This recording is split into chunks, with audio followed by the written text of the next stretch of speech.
கொஞ்சம் knowledge update பண்ணிக்கலாமா? Recent நியூஸில் ஒரு மிகப்பெரிய சிலந்தி வலையை பற்றி சொல்லியிருந்தாங்க. அதை பற்றி தான் நம்ம தெரிஞ்சுக்க போகிறோம்.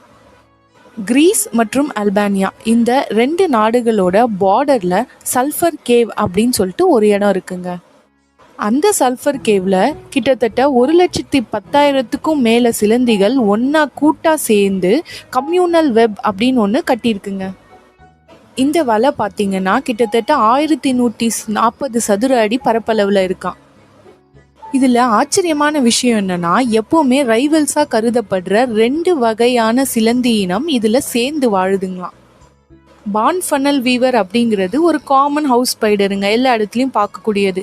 இந்த குகையில் பார்த்தீங்கன்னா 69,000 பான்ஃபனல் வீவர் இருக்குங்களாம். இது ஒரு ஃபனல் ஷேப்பில் வலை பின்னுங்க. அந்த ஃபனலுக்குள்ளார போய் இது ஒளிஞ்சிட்டு இருக்கும். ஏதாவது பூச்சி இதோட வலையில் விழுந்துச்சுன்னா அந்த அதிர்வில் டக்குன்னு வெளியில் மின்னல் வேகத்தில் அதை சாப்பிட்டுட்டு திரும்ப உள்ளே போயிடுமா. இந்த சிலந்தி கொஞ்சம் சைஸில் பெருசாக இருக்குங்க.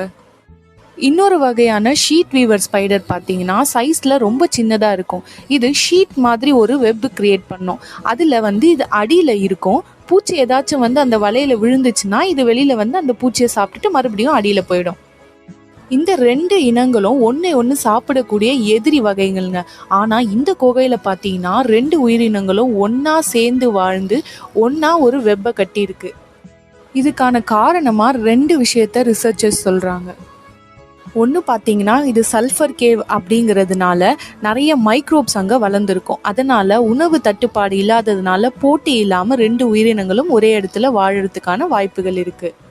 இன்னொன்று, இருட்டாக இருக்கிறதுனால, வெளிச்சமே இல்லாமல் இருக்கிறதுனால தன்னுடைய ஹண்டிங் ஹேபிட்ஸை இந்த 2 வகைகளும் மாற்றிக்கிட்டு இருக்கலாம். இந்த இயற்கை மனிதர்களை அடிக்கடி ரொம்பவே ஆச்சரியப்படுத்துதுங்க. இந்த சிலந்தி வலையும் அப்படித்தான். Thank you.